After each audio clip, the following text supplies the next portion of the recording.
Pessoal, bom dia. Mais um podcast Center Pod.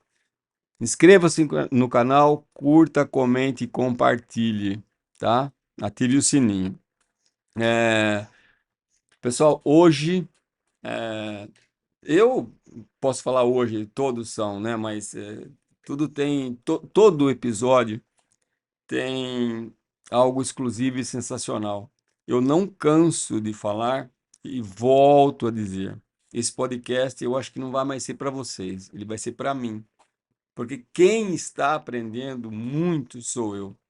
As histórias, sabe, como tudo começou, a visão das pessoas, como que elas enxergam a vida, isso é sensacional, sensacional. E espero que gostem muito. Mas se não apreciarem muito, não tem problema, porque, como eu estou dizendo, é para mim. Eu estou feliz e aprendendo. Bom, pessoal, hoje o podcast, um dos títulos, a gente não sabe exatamente o título, mas é Equidiocultura Empresarial. A visão de uma pessoa vitoriosa, obstinada, perfeccionista, né? A perfeição vai um pouco. A pessoa é chata, ele é perfeccionista, ao extremo. Já colocou alguns defeitos aqui na mesa e tal. E então, o podcast hoje é o olhar do investidor, do cavalo, o olhar do criador do cavalo e o olhar de um sonhador, tá? Com vocês, Nilson Leite. Nilson, muito obrigado. É um prazer, uma honra ter você aqui. E como eu falei, eu queria escutar você, queria aprender, entender, porque olhando o passado, a gente consegue fazer alguma reflexão e, e andar para o futuro, falar, não, o caminho do futuro é aqui. Nós nem começamos o podcast, ele estava aqui em meia dúzia de palavras, falou algumas coisas muito sensacionais, muito sensacionais. E uma delas, até depois eu gostaria que você desse ênfase, é sobre quando você descobriu que você não tinha determinados talentos e colocou alguém para fazer, para complementar a tua falta de talento, vamos falar assim, né, o teu subtalento, e conseguiu se ajustar e adaptar. E que eu acho que é o maior segredo, né, de todo empresário, é criar equipes e formar um ambiente propício, favorável ao seu crescimento.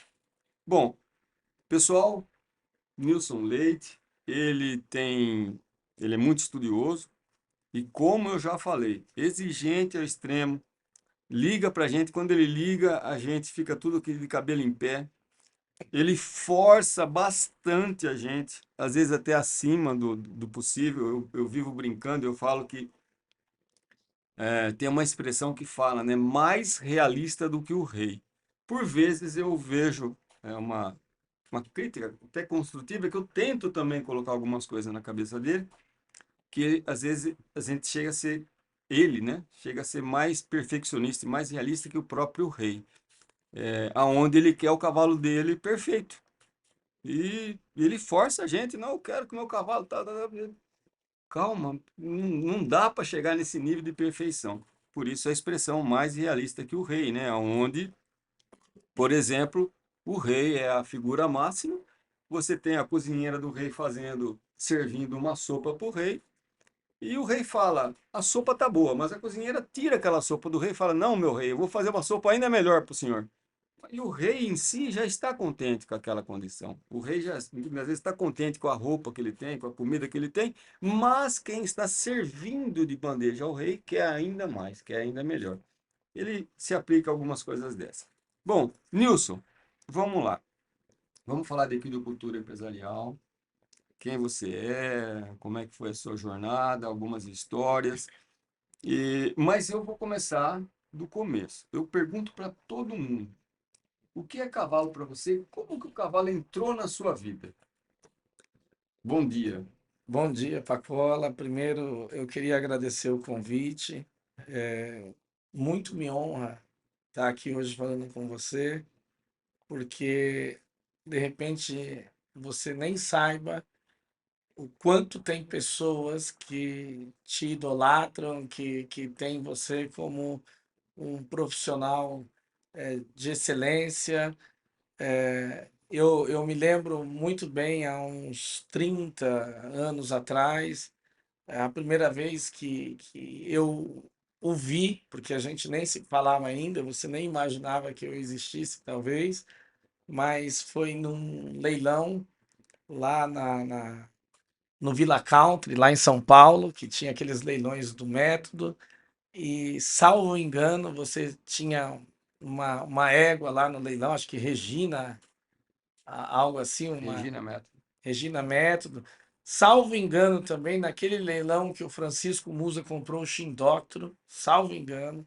Então faz bastante tempo, eram leilões bastante bonitos, e ali é, foi o primeiro contato visual que eu tive com você.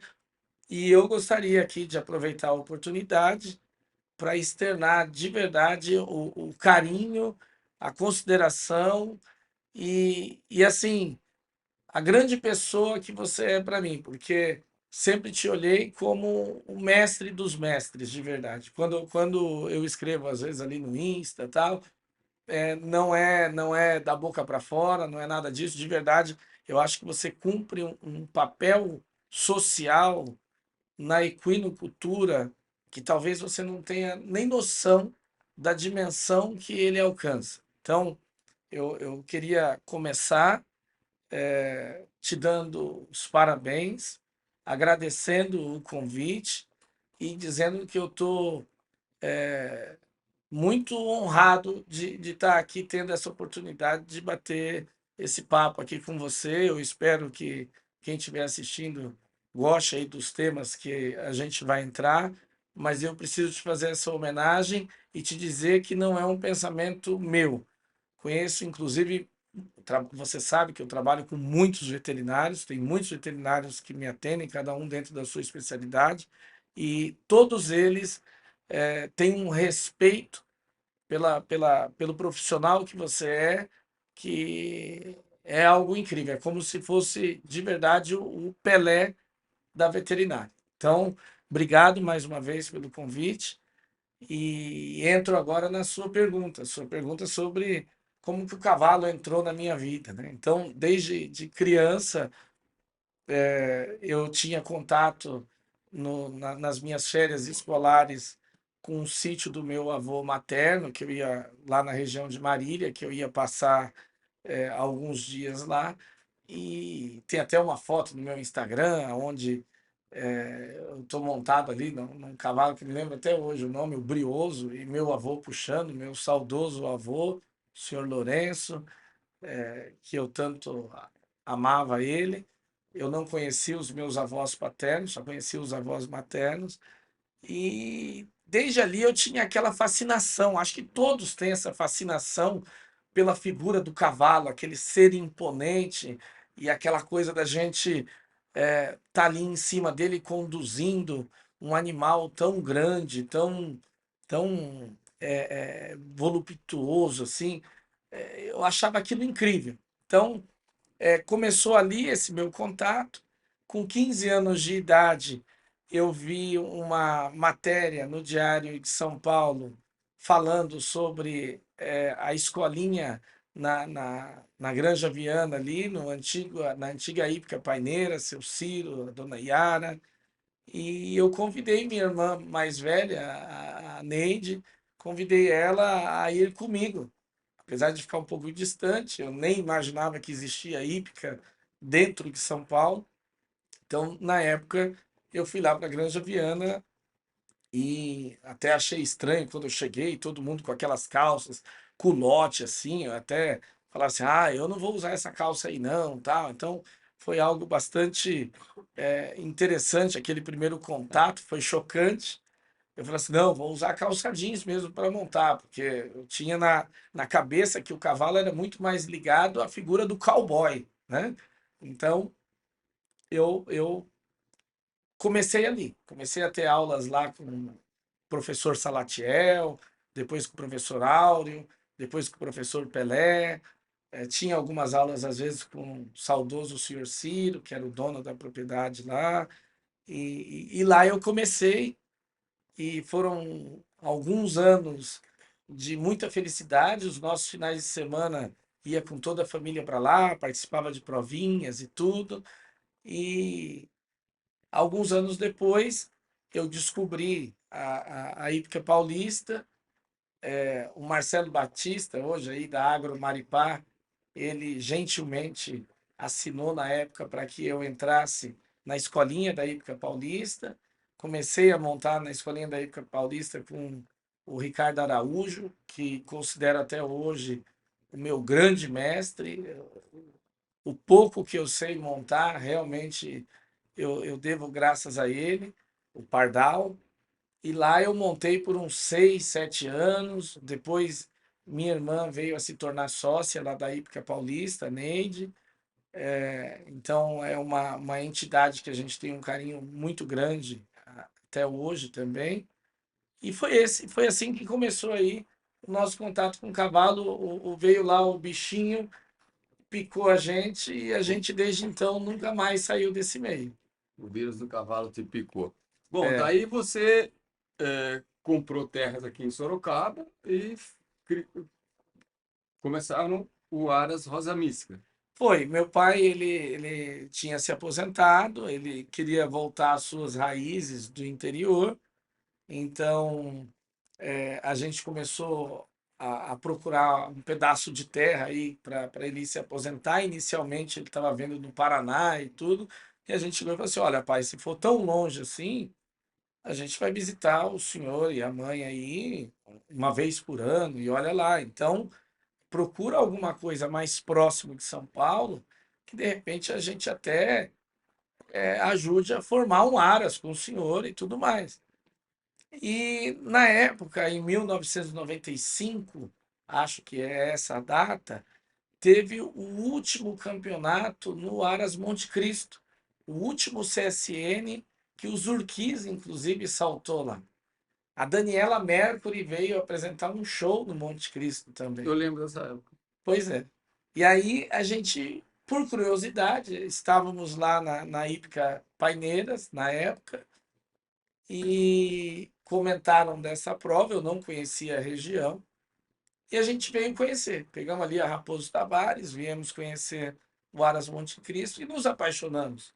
O Aras Monte Cristo tinha uma estrutura na época fenomenal, picadeiro coberto, uma estrutura belíssima, aquele show da Daniela Mercury, Samir Assad lá todo de branco ali, e ele oferecia aqueles queijinhos, aquela coisa, aquela atmosfera fantástica. Eu virei para minha irmã e falei assim: olha, eu acho que o pai deveria procurar uma propriedade aqui próximo. E graças a Deus meu pai encontrou uma propriedade a pouco mais de 7, 8 quilômetros ali do Aras Monte Cristo, que a gente está lá até hoje. E foi quando a gente começou a formar o Aras Rosa Mística. O que Aras é o Ro- nome? Isso, eu já ia entrar nesse tema, porque Aras Rosa Mística, nós sempre fomos devotos de Nossa Senhora da Rosa Mística. E engraçado porque ela tem um vínculo muito grande ali com a Alemanha, com Essen, que veio a ser uma região que a gente passou a frequentar bastante depois. E aí Nossa Senhora da Rosa Mística, que a gente já era devoto, a gente quis homenagear ela colocando como Aras Rosa Mística o nome dessa propriedade. Então foi ali que a gente começou numa propriedade onde não tinha absolutamente nada, então a gente foi plantar as árvores, fazer a jardinagem, nós mesmos que fomos começar a se inteirar nos tipos de capim que eram mais propícios ali a funcionar naquele tipo de terra que a gente tem na região, que é uma terra um pouco diferente. Inclusive, a gente tem feito até estudos sobre a composição química da terra lá, que é argilosa, mas tem alguns componentes diferentes. O senhor Carson, não sei se você conhece aqui em Porto Feliz, ele tem a fazenda Paudalho, e lá ele tem uma plantação de diversos tipos de capim, todos os tipos de capim, Tipton, Diggs, Flora Kirk, e lá eu aprendi muito também com ele.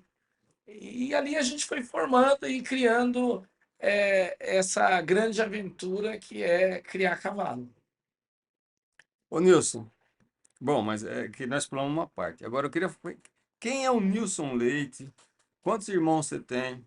Vocês, o Rosa Mística é familiar? Como é que vocês se organizam internamente? Como é que é essa parte aí? Fala do Olha, Nilson.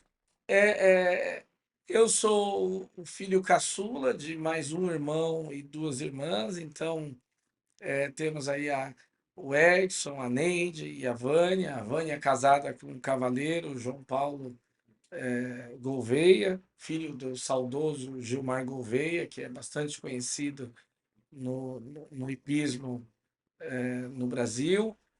Inclusive está no Guinness Book, pela prova dele no Guarujá, até hoje. Então, assim, a minha família, ela sempre foi muito unida. Meus pais estão casados há 60 anos, eles completam 60 anos de casados agora. Sempre foram muito parceiros, então cada um completa o outro de alguma forma. Eu sou advogado de formação, eu e meus irmãos somos sócios até hoje, então a gente tem um grupo de empresas aí na área de tecnologia. Então, desde os meus 10 anos de idade, eu já montava computadores, meu irmão já programava. Com 13 anos de idade, meu irmão dava aulas de computação na época. Então, a gente pegou essa parte de tecnologia desde o seu início. Acredito que eu fiz ali a primeira conexão de escada na internet no Brasil. Então, assim, a gente tem uma história na tecnologia no Brasil bastante forte, tanto que eu e a minha irmã Neide somos conselheiros eleitos já há mais de 15 anos na Associação Brasileira das Empresas de Software. Lá a gente exerce um papel bastante grande de defesa da indústria de software nacional, e nós sempre fomos muito nacionalistas. Nós sempre defendemos, seja na empresa ou até mesmo nos cavalos, esse orgulho de ser brasileiro e de produzir algo no Brasil. Então, a nossa indústria de software, ela se vangloria de ter capital 100% nacional, de ser 100% nacional, e de toda a produção de pesquisa e desenvolvimento. Inclusive, eu estou aqui pertinho de você com uma incubadora no Parque Tecnológico desde 2011. Acho que você não sabia disso, Não. mas desde 2011 eu tenho uma incubadora para pesquisa e desenvolvimento aqui no Parque Tecnológico de Sorocaba. Então, a gente tem muito orgulho de ter os profissionais brasileiros, de investir nos profissionais brasileiros e de desenvolver soluções genuinamente brasileiras para o mercado nacional e internacional. Então, a gente sempre teve essa missão de exportação. E complementando o nascimento do Aras, uma curiosidade é que quando você registra um Aras na Associação de Criadores, que seria a BCCH, você tem que indicar qual sufixo ou sobrenome, vamos chamar assim, você vai colocar no seu cavalo, na sua criação. E já naquela época eu era fã daquelas histórias lendárias do puro sangue inglês ali de Kentucky, dos Estados Unidos, e adorava os filmes e aquelas histórias do Secretariat, da Sonhadora, de tantos outros cavalos de sucesso, do Northern Dancer. E eles utilizam nomes como Classic Touch, e, alguns nomes compostos em língua inglesa, e que aquilo me chamava bastante a curiosidade. E eu falava: não, não, nós vamos criar cavalos para exportação. Nós vamos criar cavalos com a mesma qualidade que se cria no resto do mundo, do que há de melhor. Então a gente decidiu inovar aí, praticamente na época inovar, e o prefixo não ser só 2 letras ou 3 letras, ou o nome do proprietário, a gente decidiu colocar como Mystic Rose, que seria um nome em Em inglês inglês. aí, ligado à homenagem que a gente já estava fazendo à Nossa Senhora da Rosa Mística, né? Entendi. Rapaz, você está dando uma aula aí de. Ou seja, eu falei que você é perfeccionista com cavalo, mas pelo jeito você não é perfeccionista com você é perfeccionista em todo, na sua forma de ser, né? Tudo que você fez, você sempre buscou o melhor? Eu acredito que não é nem o melhor, é fazer da melhor forma que você possa. Então, eu já formei, talvez até hoje, mais de 40.000 profissionais. Nós empregamos muitas famílias. Nosso grupo de empresas hoje não é só desenvolvimento de software, ela tem também o setor de logística, de saúde, a gente tem também a parte de infraestrutura em rede e hardware, né? Então a gente fala que o nosso grupo cuida do software, do hardware e do people. E o grande desafio de todo negócio, ao meu ver, é a capacidade de você desenvolver os talentos das pessoas. Então, sempre fui uma pessoa bastante exigente, mas bastante parceira da minha equipe.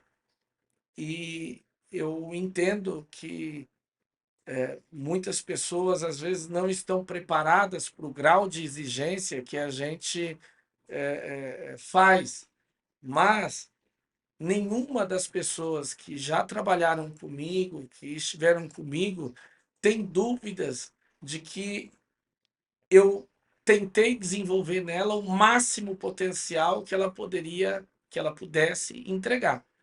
Então, eu tenho muito claro que tenho muitos profissionais espalhados pelo Brasil inteiro, inclusive em multinacionais, que hoje me agradecem por aquilo que eu exigi dele, mas eu exijo sempre dando o suporte, sempre chamando a responsabilidade para mim.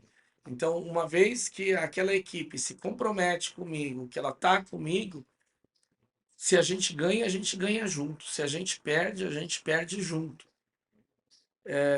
Eu sempre gostei daquela filosofia da diferença entre o mestre ocidental e o mestre oriental, né? Que o mestre oriental, quando o aluno vai bem, ele diz que é mérito do aluno. E quando o aluno vai mal, ele diz que o erro é dele, né? E eu me cobro muito dessa forma, porque quando a minha equipe falha, eu faço uma introspecção daquele erro. Eu coloco todo o erro para mim. Eu acho que eu fui ineficiente e não consegui desenvolver aquele profissional da maneira que eu gostaria, né? Então, eu sou sim perfeccionista, eu sou sim metódico e realmente ambicioso em trazer o melhor, mas eu sou parceiro. Eu acho que esse é o meu diferencial. Você Eu, estuda eu muito? tô junto. Eu adoro estudar, só que eu gosto de estudar matérias distintas. Não gosto de me aprofundar muito num assunto só. Eu gosto de estar antenado sobre todos os assuntos. Existem esses dois tipos de conhecimento. Tem pessoas que elas focam em uma determinada área. Eu sou muito mais Eclético. multidisciplinar. Eu gosto muito mais de ter conhecimento sobre tudo um pouco do que em algo em específico, né? Eu não gosto de me aprofundar muito porque se torna maçante para mim. E como todo mundo do meio que me conhece sabe o quanto eu sou hiperativo, tenho é, atividades que todo mundo fala, como você consegue tocar tudo isso? Você fala que você é advogado, e eu tenho um escritório de advocacia, onde eu tenho uma banca de advogados que eu faço toda a, a, a, a estratégia e a gestão jurídica deles. Eu tenho empresa de hardware, de software, de people, e ainda tenho áreas que eu estou diretamente envolvido e ainda pior de tudo é que eu sou centralizador, então eu gosto de estar a par de todas, Você quer saber da agulha que tá. de que está usando, por que que é aquela, por que que não é, se funcionou, não funcionou, como é o desenvolvimento de uma determinado tratamento, o que que aconteceu, não aconteceu. Então, assim, eu sou hiperativo, então E é questionador. questionador. Bom, isso eu falei no começo, então ele tá eu confesso agora, né? Porque realmente, para você convencer o Nilson, não, você tem que ter um arsenal realmente bastante substancial de argumentação. Não é falando uma coisa que ele se dobra, não. Ele quer saber o porquê, sim, não, porquê, por que que não fez isso, não fez aquilo. Bom, então a minha próxima pergunta era: você se considera polêmico? Você é uma pessoa no dia a dia polêmico? Eu acho que todo aquele que defende o seu ponto de vista, por muitos ele vai ser considerado polêmico. Eu até te devolveria depois a pergunta se você se consideraria polêmico, porque eu vejo o quão você é aguerrido em defender algumas ideias suas, que inclusive a gente conversa muito sobre elas e as quais eu me filio também, você sabe disso. E eu acho que, principalmente no meio equestre, não se aceita muito questionamento. E eu acho que uma sociedade ela só vai se desenvolver, ou qualquer meio acadêmico ou não, ou até a própria ciência, ela só vai evoluir a partir do momento que a gente coloca teses em prova. E, e eu sou um democrata também nato, né? Eu sempre defendi que o outro tem que ter o direito de pensar diferente de mim. Não há nenhum problema em alguém pensar diferente de mim. Tinha uma série bastante interessante que era o House, que era um médico com métodos um pouco ortodoxos ali, aonde ele dizia que os assistentes dele, ele não queria ninguém que concordasse com ele queria pessoas que justamente colocasse pontos de vista diferentes para ele poder refletir, pensar, analisar e melhorar. Na minha criação, nunca foi diferente. Eu participei muitos anos de exposição de cavalo, e eu ia até lá e eu colocava muitas críticas, mas não eram críticas com o intuito de denegrir a exposição, não eram críticas, e nunca faço críticas com a ideia de denegrir alguém, mas sim de colocar contrapontos para que a gente entre no debate. Eu acho que o que falta muito no hipismo, e mais uma vez, eu te elogio por essa iniciativa aqui, que é o quê? De colocar pontos de vistas ao público, para que o público possa pensar. Longe de mim, uma das coisas que, sinceramente, eu não tenho de defeito é a arrogância de tentar ou de se achar o dono da verdade. Eu estou muito longe disso. Eu estou aprendendo o tempo todo. Eu gostei muito da sua abertura quando você falou que você está aprendendo, e para mim você é o mestre dos mestres. E eu também, eu me sinto assim, eu me sinto aprendendo aqui com todos vocês que estão aqui, com o staff, com cada conversa que eu tenho. Se eu fosse definir uma qualidade minha, ou uma característica, melhor dizendo, seria que eu me considero uma esponja, porque eu gosto de absorver o conhecimento útil de cada um que possa me oferecer. Então, esponja seria. Tem o Bob Esponja e tem o Lúcio Esponja. Pronto, agora ficou o Lúcio Esponja. Muito legal, é sensacional isso daí. Ó, avançando um pouquinho, eu queria saber assim, Precisava arrumar um pouco o microfone, senão. Tá ficando muito atrás do microfone. eu tô atrás? Depois eu Pronto. corto essa parte, mas tá ficando muito escondido atrás do microfone. Pronto. Ô, Nilson, avançando um pouquinho aqui na nossa conversa, é, você montou o Aras, você é empresário, você sempre busca o melhor, busca ver. Mas teve algum momento, em qual momento que você assim passou a acreditar no cavalo, passou a acreditar, porque hoje você é uma vitrine, hoje você tem cavalos cobiçados e hoje eu quero crer que você ganha dinheiro com cavalo. E quando que você virou essa chave, ó, pode ser realidade, tornou realidade? Bom, eu comecei como um cavaleiro, né? Eu queria ser um cavaleiro olímpico. E talvez uma dos meus maiores qualidades e defeitos é ser um cara realista. Então eu sou extremamente realista. Comigo, com os meus funcionários, com a minha equipe, com os meus colaboradores, eu sou sempre realista. E nesse sentimento, logo eu descobri que eu não tinha talento para saltar.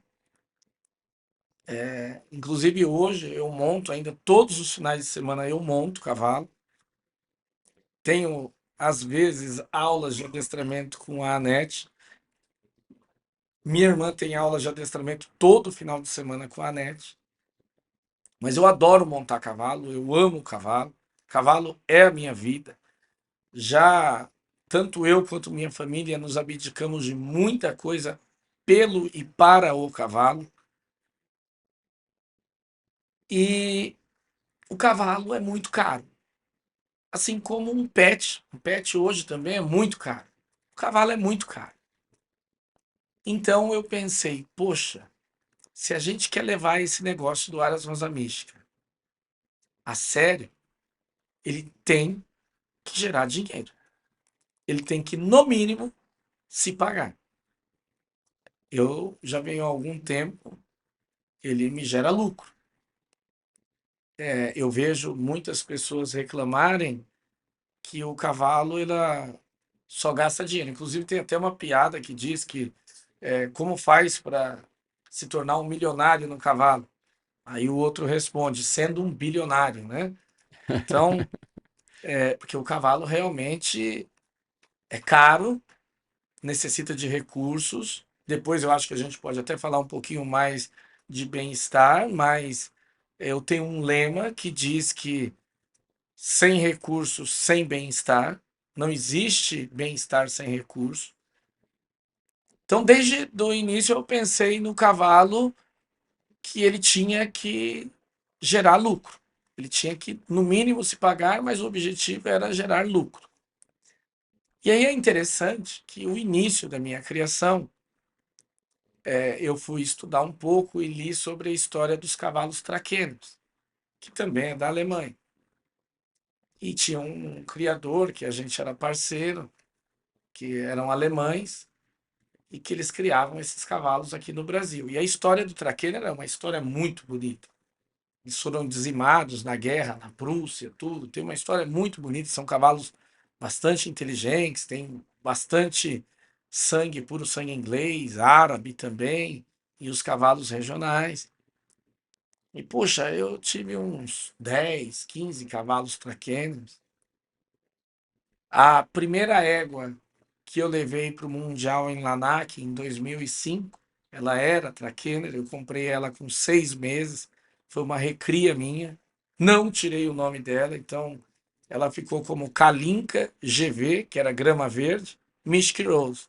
Então, já lá eu dei o É, exemplo de você usou no que, o que você acredita. isso, Você não foi hipócrita, não. exato. E aí, essa égua já em 2005 foi a minha primeira eguinha.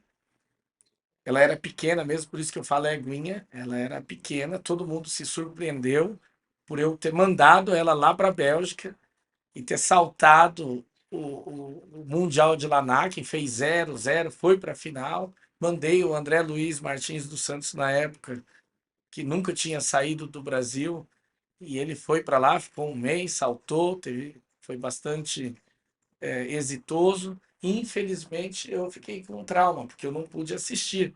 Meu pai, na época, descobriu um tumor no pulmão e ele foi operado justo nessa época. Então, a égua foi, o cavaleiro foi, e nós, a família, nós não fomos. Mas foi com muita alegria, porque foi a primeira égua nossa a se despontar. Só que eu acho que uma das maiores qualidades que um criador pode ter, na minha opinião, é ele saber descartar, ou melhor do que a palavra descartar, saber reconhecer qual talento cada cavalo vai atingir. Porque todo cavalo é bom. Todo cavalo é bom. Só que bom para quê? Cada um tem a sua função. Então, se a gente pegar, por exemplo, um cavalo manga larga, 1 milhão de manga largas, 1 milhão de quarto de milha, 1 milhão de árabe, e tentar fazer saltar, ele não vai saltar. Não tem ali na genética dele essa habilidade de saltar, pelo menos falando de alto nível. Vai saltar 1 metro, vai saltar 1,10, porque senão os criadores das outras raças vão querer me Não, matar, né? Mas o alto nível não vai saltar. Quando você pega um animal que já vem já com uma linhagem, uma genética de secular até, aonde ele tem essa habilidade, você coloca o potrinho no redondel, ele já vem e já sabe saltar. Ninguém ensinou ele já salta com desenvoltura. Então eu comecei a criar muito mal. Eu acho que esse é o primeiro ponto para você poder crescer e se tornar um área de destaque. Reconhecer os seus erros. Eu errei muito, erro ainda, e fico tentando o tempo todo identificar esses erros para poder melhorá-los. Então,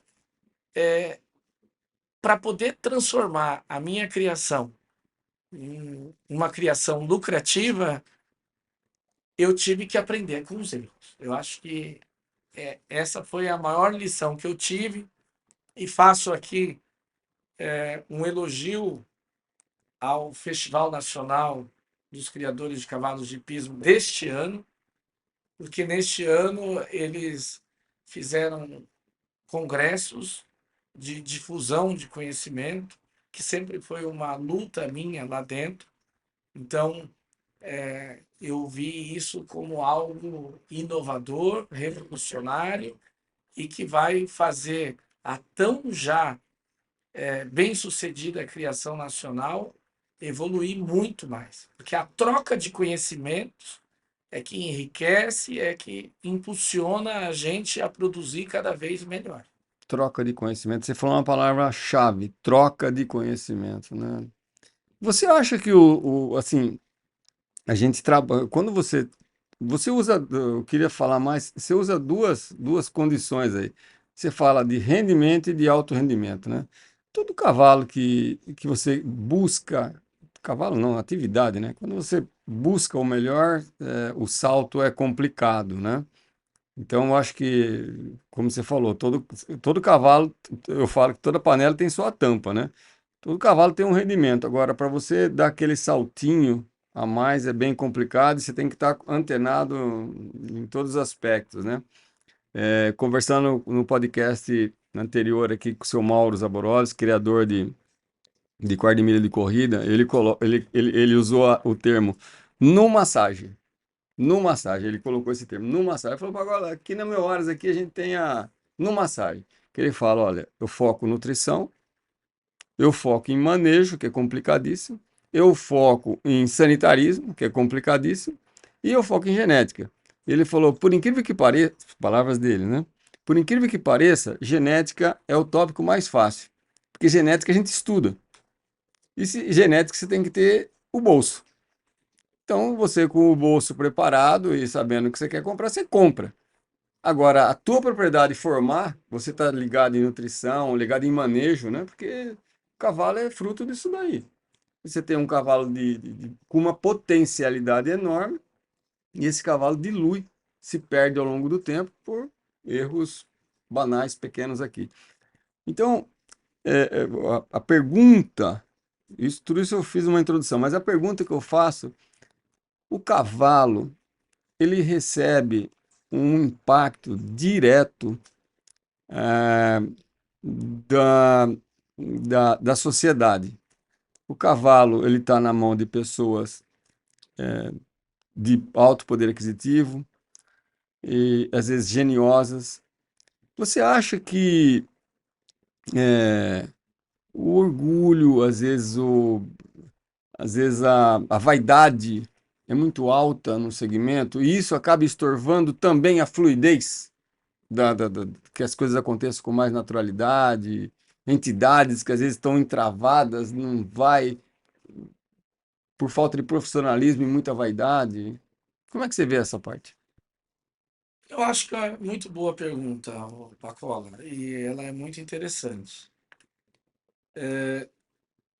Mas antes de responder ela, eu queria te fazer uma outra, porque esse criador que fez o último podcast, ele falou alguns pontos que eu concordo totalmente com ele, mas eu te pergunto, o que engloba o manejo? O manejo do ar, assim, praticamente quase tudo, né? É o, é o âmago é o cé. Mas seria ali a forma como trata o cavalo, como... O manejo é desde como você faz as coisas, não é o que você faz, mas sim como também você faz, né? Então, a rotina básica, a hora de tratar, como tratar, quem tratar, né? A pessoa pega o cavalo errado, bate, não tem paciência. Então, um bom tratador, o cavalo se espelha muito em quem tá no dia a dia com ele, né? Então, acho que você vê, por exemplo, cavalo, é conjunto, cavalo, cavaleiro. Cavalo gosta desse e não gosta daquele. O que que aquela pessoa tem, que é aquela vocação, aquele dom de passar uma tranquilidade, uma segurança. E a pessoa, que a gente vive brincando aqui, eu falo, você não precisa falar nada para as pessoas, eu falo assim, se você é uma boa, uma pessoa, você não precisa falar para mim, é o cavalo quem vai falar. O cavalo vai dizer quem você é e o que que você fez para ele. Ele vai traduzir isso para nós. Então, manejo. Isso é ótimo você colocar dessa forma, por quê? Porque eu acho que todos esses itens são essenciais, mas tem um outro que as pessoas deixam de mencionar. Por quê? A primeira vez que eu citei em uma matéria que eu escrevi, eu não me recordo agora se foi para a revista Horse ou para uma revista do leilão da Opportunity, eu falei que a gente tem todo um cuidado psicossocial com o cavalo. E aí vieram muitas pessoas me questionar, mas o que é esse cuidado psicossocial com o cavalo? E eu vejo que pouco se discute sobre isso. E eu, particularmente, acho super importante. O desenvolvimento psicossocial eu aprendi através da observação dos cavalos no pasto. Então, eu sou uma pessoa bastante estressada, hiperativa, e que eu aproveito cada momento que eu consigo estar lá no Aras para ter esse contato com a natureza, observando os cavalos, vendo como são as relações entre eles, conosco. E é incrível esse mundo social que eles convivem. E pouca gente dedica tempo nessa observação dos animais. Tem animal que não suporta um outro. Tem animal que não gosta de ficar com determinados parceiros. Tem animal que às vezes sofre por estar em um piquete que ele não gosta. Tem animal que ele quer ficar mais próximo do dono. Tem animal que gosta de ver mais movimento. Tem animal que gosta de ficar mais isolado. Tem animal que não quer nenhum companheiro dentro do seu piquete ou do seu espaço. Então, eu não sei, e faço aqui a minha ignorância, porque eu não sei se existem estudos específicos voltados a isso, mas eu observo que no nosso dia a dia isso faz muita diferença. Eu vou contar uma história e você sabe dos meus sofrimentos, às vezes, e angústias, quando um cavalo está passando mal, porque eu já te ligo e falo assim, será que vai precisar mandar para ir ou não e tal, e você me ajuda muito nisso, e eu agradeço sempre, mas eu tive um animal muito importante meu, que já estava na hora, já estava com 3 anos de idade, e eu vou separando eles conforme a idade, e ele estava dividindo cerca com a antiga amiguinha dela, e ela simplesmente foi entrando num estado de depressão. De repente, ela começou a deitar no piquete. E quando eu estou no Aras, eu todo final de tarde eu pego o meu pai, até com uma forma de fazer exercício e também de ver toda a propriedade, e eu ando a pé toda a propriedade com ele. A gente anda bastante tempo ali, a gente fica mais ou menos 1 hora junto ali andando. E, e eu adoro estar com meu pai, conversar com ele. E essa é uma oportunidade que a gente aproveita para ter esse momento a sós, né? Só um óbice. Lindo o seu depoimento. Lindo essa parte do seu depoimento. E aí eu comecei a notar essa égua cada vez mais deprimida, mais deprimida, mais deprimida. E ela começou a entrar num quadro de cólica. Eu chamei o Dr. Marcos Vinícius, ele foi até lá, fez lavagem, fez todos os procedimentos, e ela não melhorava. E então eu pedi para soltar a antiga, a amiguinha dela que a gente tinha separado com ela. Ela ficou boa. Então, aquilo para mim comprovou uma tese que eu já vinha tendo há muito tempo, de que o cavalo, apesar de ser um animal não tão motivado quanto o cachorro, porque o cachorro você vê ali a felicidade dele é muito aparente, ou a tristeza também. O cavalo ele é um pouco na dele, ele não expressa tão de uma forma tão clara quanto o cachorro. Nós vamos fazer agora no começo do ano, no máximo até fevereiro, está marcado para eu fazer um podcast com uma veterinária para a gente falar de sem ciência, só sem ciência. E sem ciência é a arte de entender realmente o que os animais sentem, afinal de contas. Como é que eles se interrelacionam, os sentimentos, as emoções deles. Existe o Homo sapiens. Sapiência é de intelecto, de inteligência. E sem ciência é sentir, de sentir e experimentar. E, e a gente vai fazer especificamente sobre isso. O meu sonho, assim, o que mais, hoje, você vai falar assim, o que mais te estimula na área veterinária é entender o comportamento e entender essas doenças psicossomáticas. O que que tudo isso gera no corpo do cavalo? Mas você está falando que o cavalo ele é mais na dele.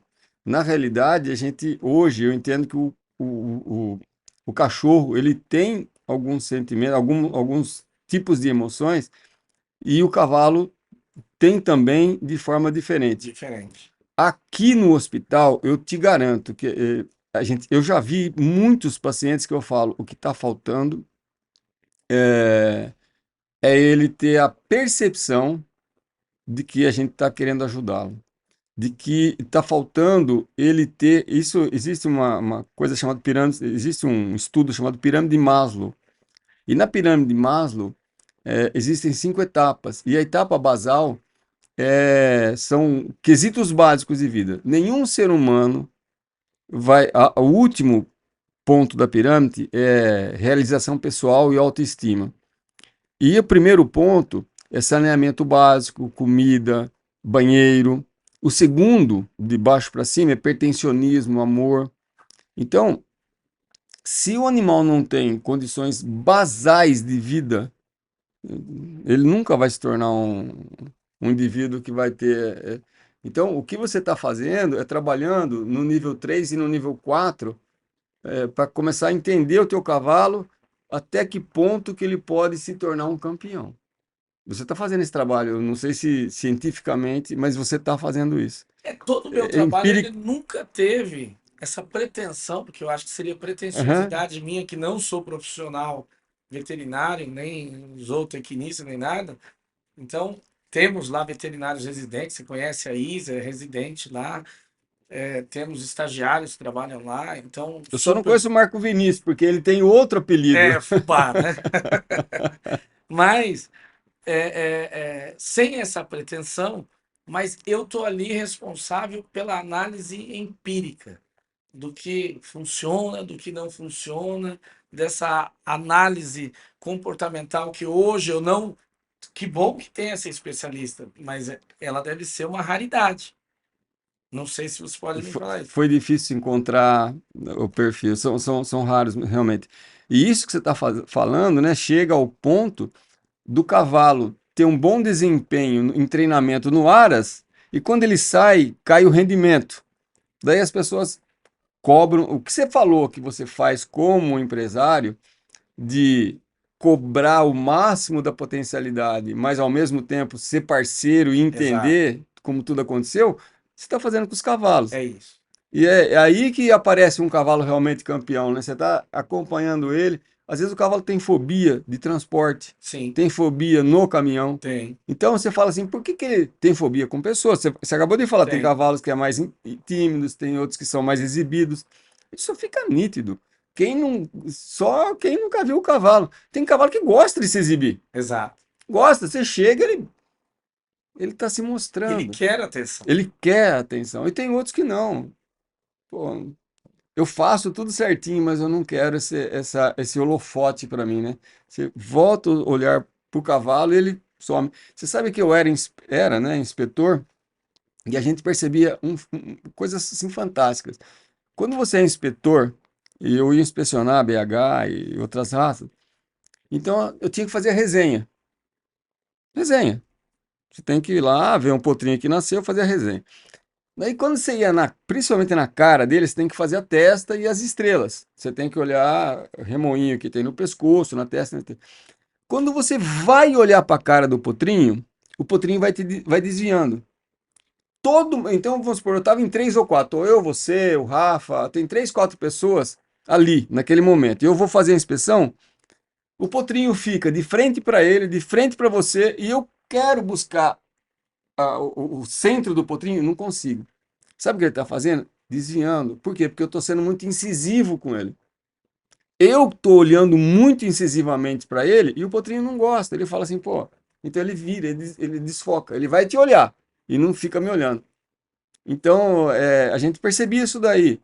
Puro comportamento, puro bem-estar, puro plenitude, né? Tá feliz, tá?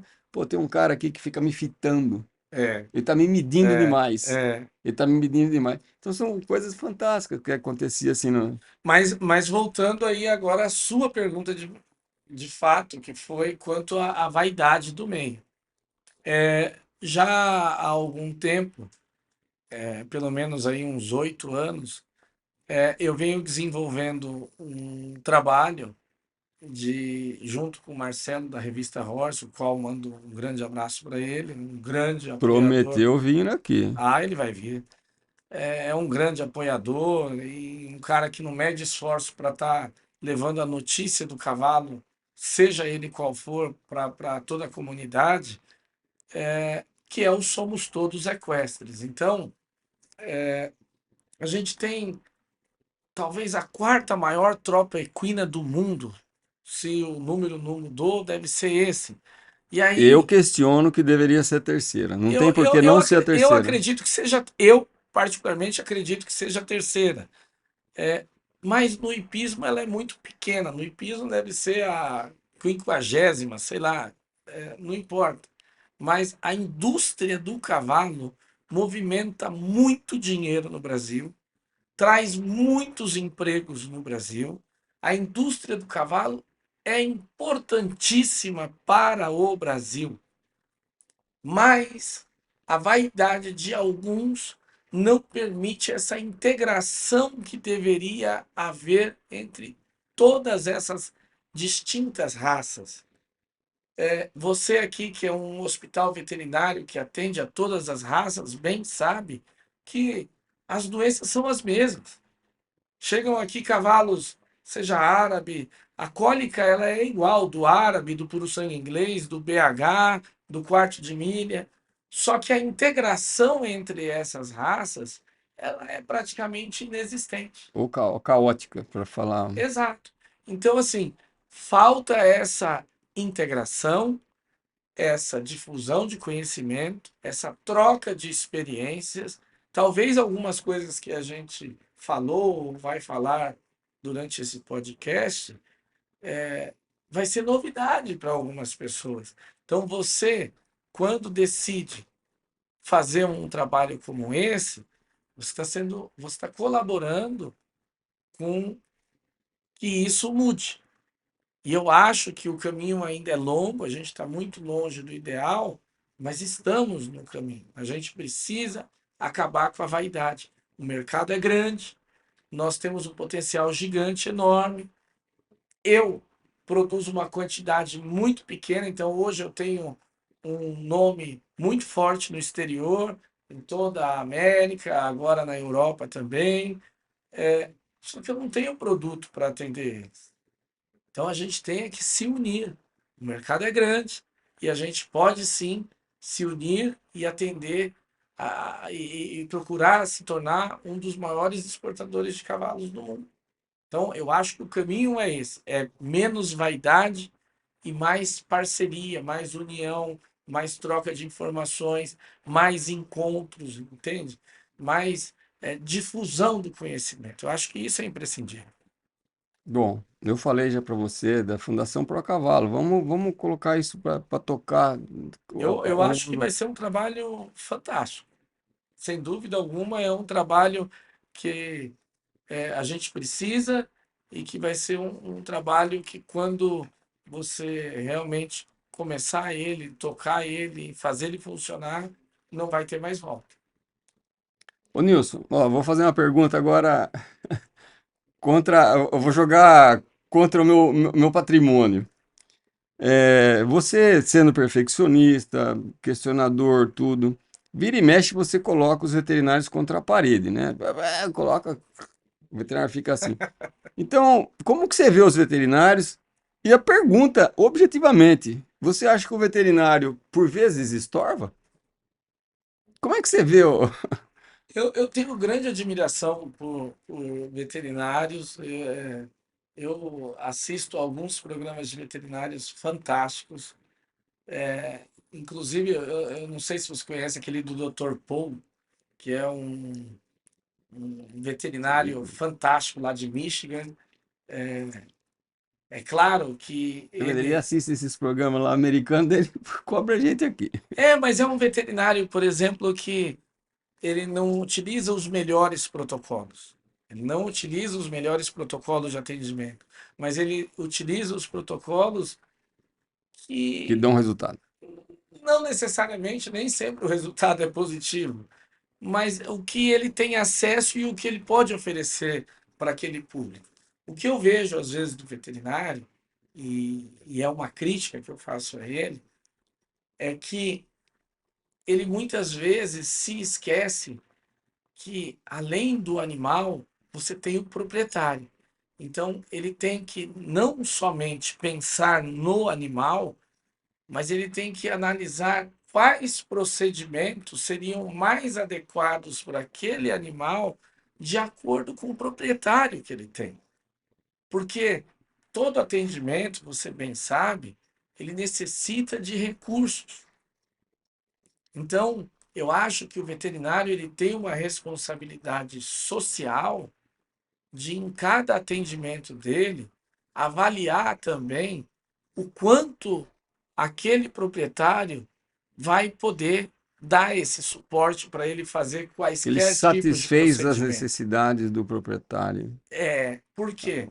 as expectativas. As expectativas quase sempre não são atendidas, por quê? Não é por culpa do veterinário também, porque quase sempre chegam casos muito difíceis mesmo de serem resolvidos, que necessita apenas de um suporte. Eu vejo que a indústria que a gente tem na medicina humana é indústria poderosa, de laboratório, ou mesmo de medicamentos, ela cada vez mais avança para o meio veterinário. E quantos medicamentos, quantos suplementos eu não vejo sendo prescritos de forma ou errada ou inútil. Então, e muitas vezes aquele proprietário ele tem recursos limitados e que não seria necessário aquele tipo de prescrição. Então, a minha única crítica que eu faço aos veterinários, que é uma profissão belíssima, uma profissão que eu tenho todo o respeito do mundo e que, poxa, quantos veterinários não me atendem? Eu tenho pelo menos uns 10 veterinários que me atendem. Tem lá o Dr. Marcos Vinícius, que é o conhecido fubá, que me socorre lá a qualquer momento, ele é o nosso socorrista. Eu tenho a doutora Isa, que fica lá de forma residente, o doutor Gabriel Motti, um excelente profissional que cuida da parte de imagens minha, a doutora Santina, que cuida da parte esportiva, que atende lá todos os animais que estão em competições, então ela acompanha eles.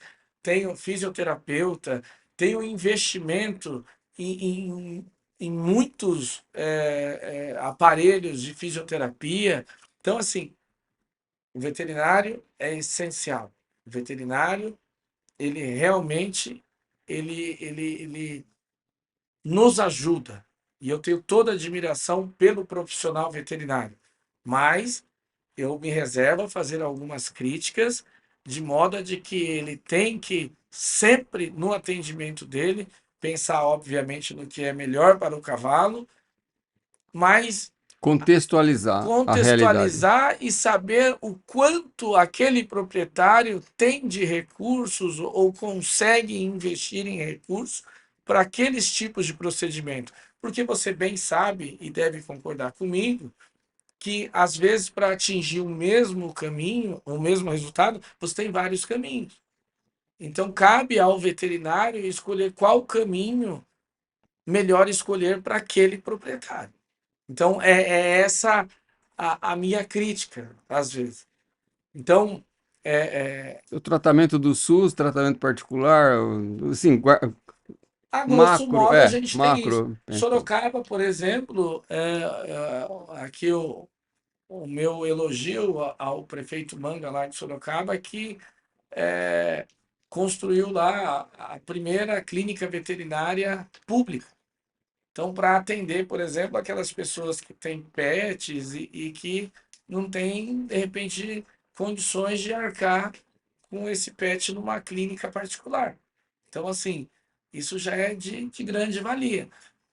Porque antes a gente fica à mercê de chegar aqui no seu hospital, e eu sei que você muitas vezes leva isso em conta e muitas vezes coloca do seu bolso para poder dar um excelente atendimento para um animal que de repente o proprietário não tenha condições de arcar com aquele tratamento. Viu? A mesma pergunta para governo. O governo brasileiro tem muita burocracia, tem muita coisa que emperra, não ajuda, ou o governo faz tudo certinho. Como é que é assim a questão de passaporte, questão de transitar com cavalos na Europa, por exemplo, Estados Unidos? Você consegue ver diferenças?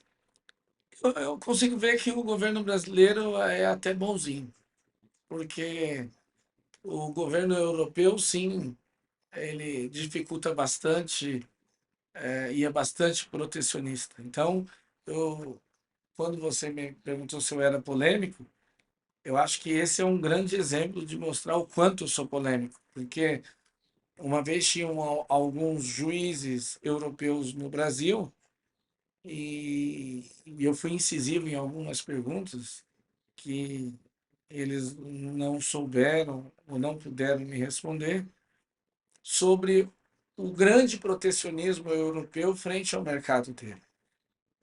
Uma vez eu estava com um grande veterinário também, que você deve conhecer, deve ser seu amigo, Tomás Montello. Eu estava com ele na Europa e ele dizendo que como eram altas as taxas para importar um cavalo aqui para o Brasil. Eu falei assim, não, muito mais altas são as taxas para entrar na Europa. Ele, não, sim. Mesmo temporário, você é obrigado a pagar uma taxa de 30 e poucos por cento para o cavalo entrar na Europa, que se ele voltar, você recebe parte desse dinheiro de volta, se ele voltar em um ano, que pode ser renovado para mais um, essa exportação temporária. Mas o europeu sempre dificultou demais a entrada de cavalos de fora lá. Agora, com a abertura dessas fronteiras, que seria de Curitiba e do Rio de Janeiro, mas não é uma abertura porque o Brasil não queria abrir, é porque os europeus é que não queriam abrir. Então, facilitou um pouco. E eu nunca entendi por que eles não faziam igual os Estados Unidos, por exemplo. Ah, tem medo do cavalo ter mormo ou anemia? Que chegue lá em território europeu, numa quarentena, e eles refaçam os exames lá por conta deles para comprovar que aqueles animais não têm a doença. Mas não, eles nunca se interessaram em fazer isso, porque de verdade eles não têm interesse de entrar na competição com o Brasil. Então o governo brasileiro tem muitos problemas, sim, mas que na maioria dos casos eu entendo que por culpa nossa mesmo, nossa, dos próprios participantes do meio do cavalo. Então, nós dificultamos muita coisa para o governo. Então, a nível fiscal, eu entendo que o Brasil eu defenderia até que deveria aumentar as taxas para importação de cavalos de esporte, sim, como protecionismo Do à mercado interno. indústria interna, a indústria do cavalo interno, seria natural. Claro que hoje a gente teve uma facilidade muito grande de trazer material biológico, seja sêmen, seja embriões congelados, sejam éguas reprodutoras de alto valor genético para o Brasil, e isso deve sempre ser incentivado. Mas cavalos de esporte, a gente vê cavalos de esporte entrando para o Brasil, inclusive de forma ilegal, via fronteira aqui com a Argentina, a nado. Então, isso tudo compromete tanto questões sanitárias quanto o nosso próprio mercado. Então, o governo, às vezes, ele é ineficiente até na fiscalização, que deveria ser mais rigorosa. Agora, quanto a esses aspectos de mormo, de anemia, aí eu acho que há uma torre de Babel nas câmaras setoriais, eu acho que há um debate entre profissionais do meio, os veterinários em especial, que eles próprios não entram no entendimento que favoreça que o governo tome decisões pró ou positivas para a nossa criação. Nesse aspecto, né, eu acho que você está certo em tudo. Eu vejo que eu entendo que o Brasil, ele tem internamente problemas graves de logísticas, de distribuição regionais. Ele é muito grande. E ele tem problemas que são dele mesmo, questões climáticas, tropicais, eh, eh, né, geográficas, clima que favorece aparecimento de doenças, etc. Então, existe uma problemática que é nossa. Nós, Tropical, de país tropical. país tropical, nós deveríamos fazer essa lição de casa entre nós.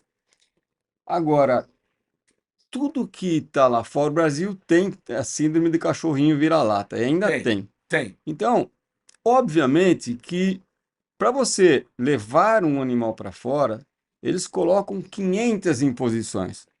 E para eles mandarem o cavalo de lá para cá, são duas. São duas. Eles favorecem qualquer coisa. Pode desembarcar. E o Brasil aceita muito passivamente essa condição. É Sim, assim que eu vejo. concordo. E um exemplo prático, a questão da piroplasmose. Eu entendo que quando você exporta, o piroplasma tem no mundo inteiro. Sim, No mundo inteiro. É complexo a situação. Só que em alguns países não existe agentes transmissores. Então, você leva um cavalo, às vezes com um grau ínfimo de babésia, para um país que, primeiro, ele não vai desenvolver, segundo, ele não tem como, não tem vetor, não tem como passar dele para o outro. Então, o cavalo vai morrer com aquela babésiazinha pequenininha. Isso acontece em alguns países já. Você falou, vamos exportar um cavalo e chegando lá eles fazem exame. Eles fazem exatamente até o oposto. Se o problema de piroplasma fosse o real motivo de não exportar cavalo, às vezes os cavalos demoram, não são exportados. Mas quando são exportados, chegam no outro país, o país nunca mais olha. Vira as costas e nunca mais olha. Se existisse uma preocupação de cunho sanitário real, Real. eles iriam rastrear o cavalo. Ó, vamos por medida de segurança, fazer um exame comprovatório, vamos fazer uma contraprova daqui 2 Mas não meses, há daqui interesse. 6 meses. Não tem interesse. Não existe. São simplesmente condutas de protecionismo entre países. É isso. Entre Se países. trata disso. E o Brasil, ele recebe cavalos, que a gente fala muito, você falou, a gente fala muito de anemia, de mormo, a gente fala hoje de herpes, mas fala de piroplasma, a gente fala de 5, 6 doenças. O ponto é que o herpes tem no mundo inteiro. Não tem como evitar. Então, E cepas diferentes ainda. é complexo. As barreiras sanitárias, elas deveriam ser, eu acho que a construção de programas, eles devem partir do pleno, pleno para passar para o tópico, do tópico passar pro desejável, do desejável passar para o real. E olha, o que a gente gostaria era isso, mas nós temos que conviver com isto. Porque senão muita coisa trava e vira meramente irreal, utópico, não funciona, não vai nem para frente nem para trás. É complexo a situação. Muito complexo, mas a gente tem que ir fazendo a nossa parte, né? Bom, vamos lá. É, você já falou, você já falou algumas perguntas aqui até de baixo, né? É, como que você vê a importância do endomarketing e do marketing na, na sua atividade? Você faz endomarketing dentro do seu Aras?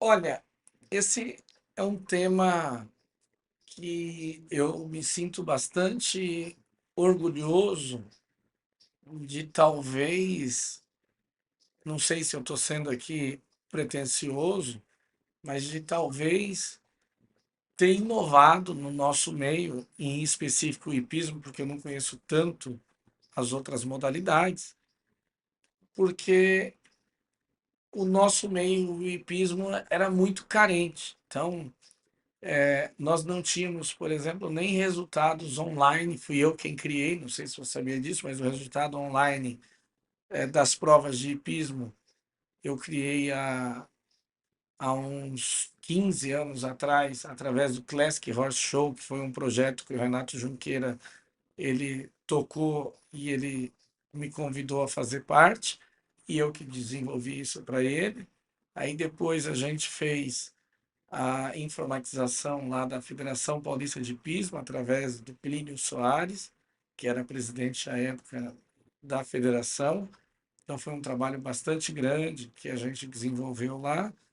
E fora essa parte da TI que a gente veio criando e se desenvolvendo, e até hoje desenvolvendo mais ainda, com informações em tempo real cada vez maiores para o grande público, eu via que o marketing em si era muito mal feito, quase que inexistente.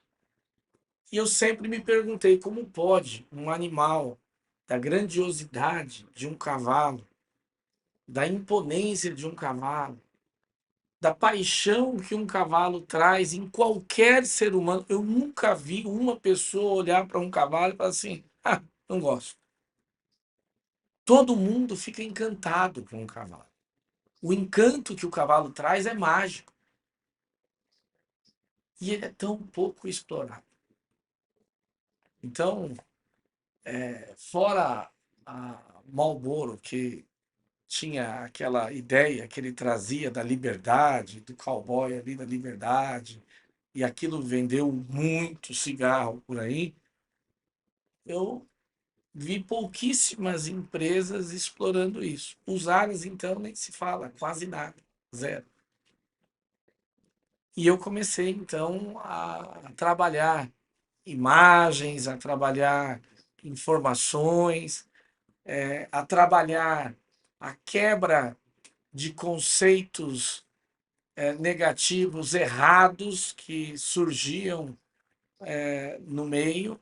Então, por exemplo, eu sou muito próximo a pelo menos umas 5 entidades de proteção animal, a qual eu tenho algumas discussões bastante sérias com elas, porque o esporte ele traz um bem-estar para o animal fora de sério. Porque se não fosse assim, o meu médico, o meu cardiologista não falava assim, Nilson, você tem que fazer mais exercício. Toda vez que eu vou lá, ele fala a mesma coisa, Nilson, você tem que fazer mais exercício. Então ele está cometendo maus tratos comigo, né? Não. E a gente traz essa coisa boa para o cavalo, porque o cavalo a gente não pode esquecer que há mais de 2000 anos ele já virou doméstico, ele já virou próximo do homem, ele faz parte da história do homem. Quantas conquistas a gente teve ao lado desse animal fantástico? E cada dia mais próximo. Cada dia mais próximo. Ele está se tornando um verdadeiro pet. Agora, maus tratos, ele realmente acontece até entre humanos.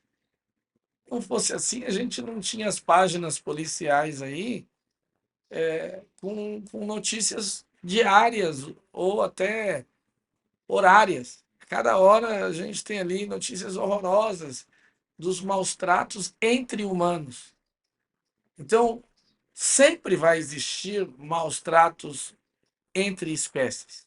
O que a gente tem que fazer cada vez mais é fiscalizar e coibir, que é isso que a gente faz entre humanos.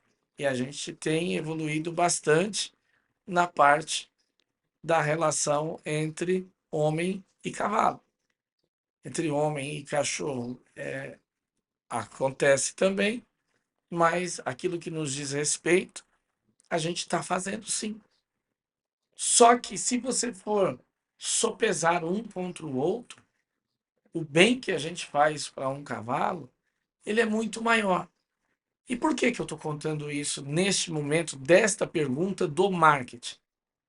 Porque existe um marketing negativo criado contra nós que está vencendo, infelizmente, e que ele está levando em conta premissas falsas. Então a gente tem que sim investir nesse marketing mostrando o que é de verdade a nossa relação criadores, cavaleiros, veterinários com esses animais. Qual é a verdadeira relação que a gente tem todos os dias? Eu chego a me arrepiar aqui, Pacola, porque o trabalho que você desenvolve nesse hospital aqui todos os dias, visando a vida de um animal, visando a cura de um animal aqui, é um trabalho que, quando essas entidades vêm maliciosamente criar esse marketing negativo, elas estão nos desrespeitando. Então, nós temos que encarar de frente, principalmente esse problema, porque senão o nosso esporte vai até acabar. Para que isso não aconteça, eu acho que, número um, a gente tem que mostrar de verdade, através de um marketing positivo, o que acontece no nosso dia a dia. A beleza que é essa nossa relação, essa nossa interação com o cavalo no dia a dia. Número dois, a gente tem, porque como é Não existe bem-estar sem recurso, como eu me insisto e vou insistir sempre, não existe bem-estar sem recurso. A gente precisa Paulo Guedes levar, falou isso. a gente precisa levar o marketing, esse marketing positivo, para as empresas nos apoiarem. A gente precisa trazer o investidor para o nosso lado. A gente precisa mostrar que as empresas podem se beneficiar estando ao nosso lado. Porque hoje, inclusive, muitas empresas têm medo de aliar a imagem dela Aos animais aos e depois animais e serem. depois, de Então, repente, ser prejudicada. o Nilson, nesse começo do ano, só fazendo, é, eu tentei, né, não consegui, mas eu tentei, montamos uma chapa para avançar no CRMV, né, fizemos a eleição do CRMV, não vencemos. Mas, naquele momento, nós fizemos algumas reflexões sobre os reais problemas que a gente teria pela frente. Por incrível que pareça, o problema número um, o maior problema que a gente teria como desafio era acalmar as ONGs. Olha isso. Acalmar as ONGs.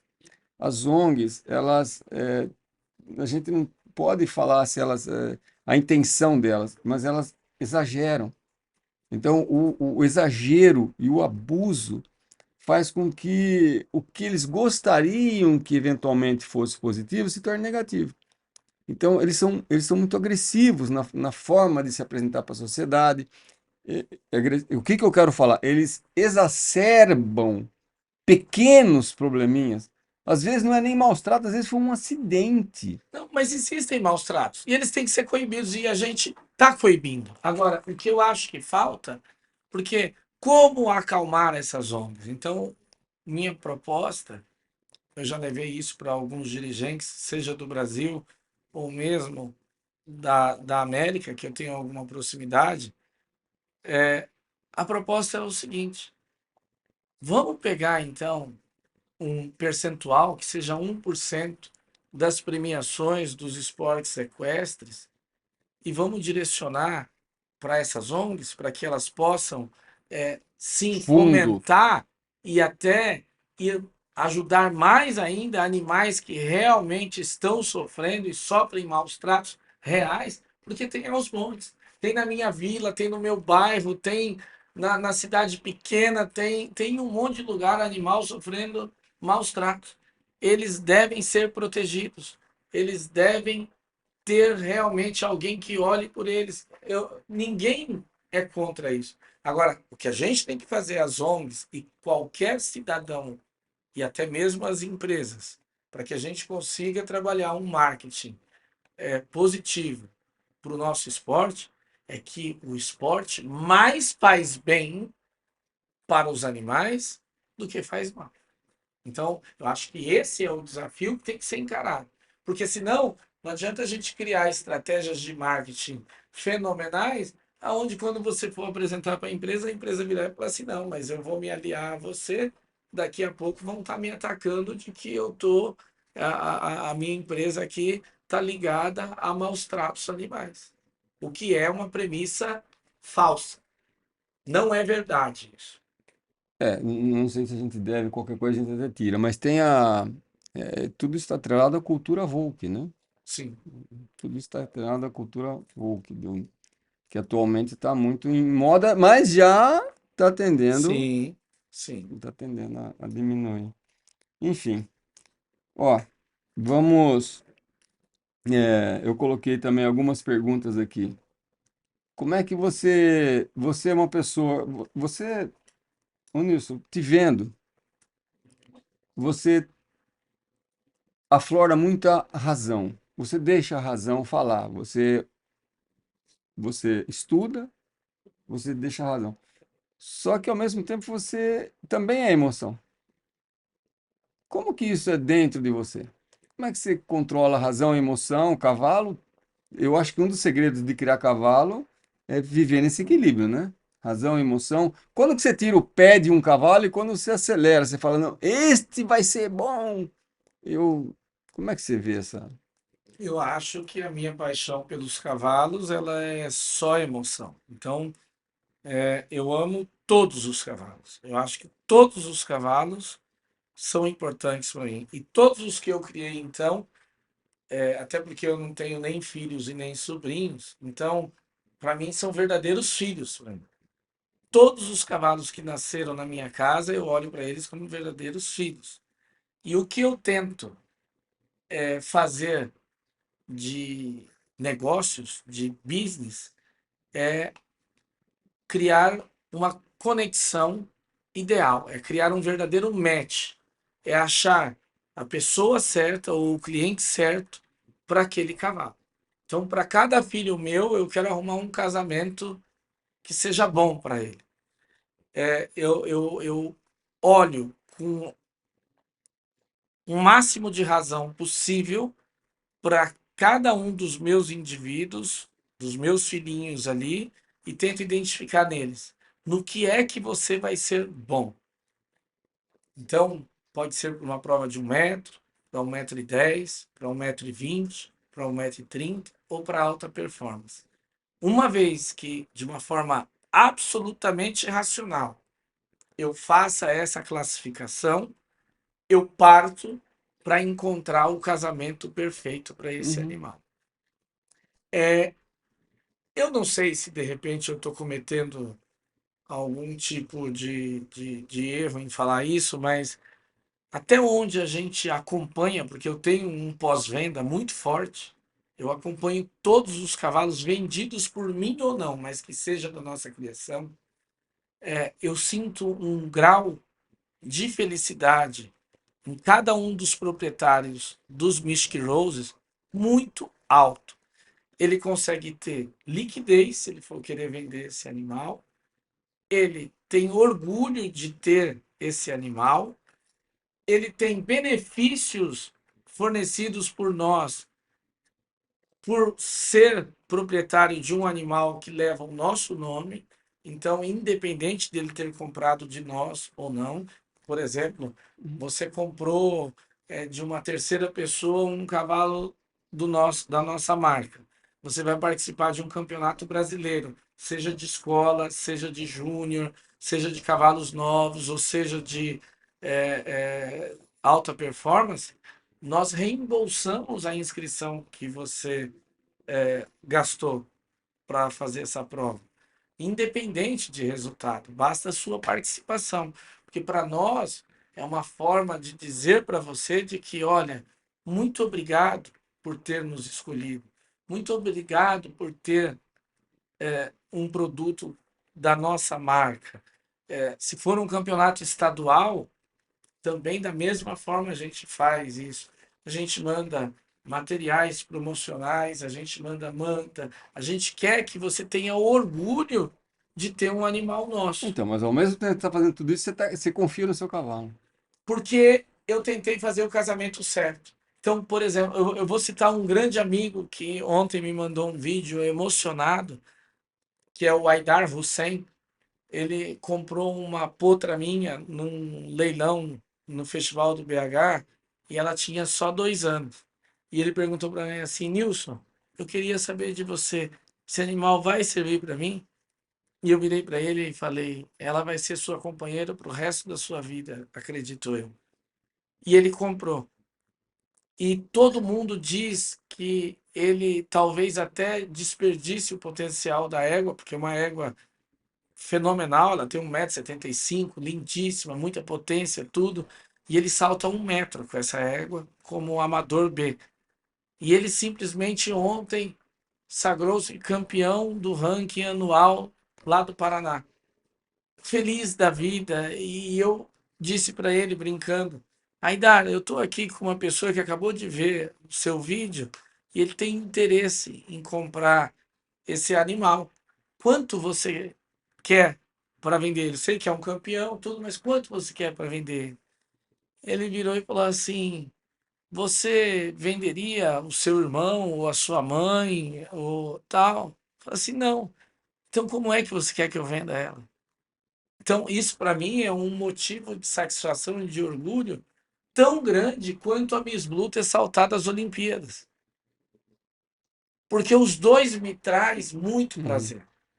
Eu conseguir fazer esse casamento, para mim, é a magia do negócio.